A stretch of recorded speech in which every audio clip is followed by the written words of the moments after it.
বৰষুণটো আমি প্ৰায়ে দেখোঁ, কিন্তু আপুনি কেতিয়াও জুইৰ বৰষুণ দেখা পাইছে নেকি? I am sure you have seen it.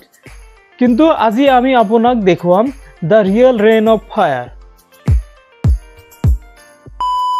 ইয়াৰ বাবে আমাক প্ৰয়োজন হ'ব ষ্টীল বল, যিবোৰ অনলাইনত ইজিলি পোৱা যায়।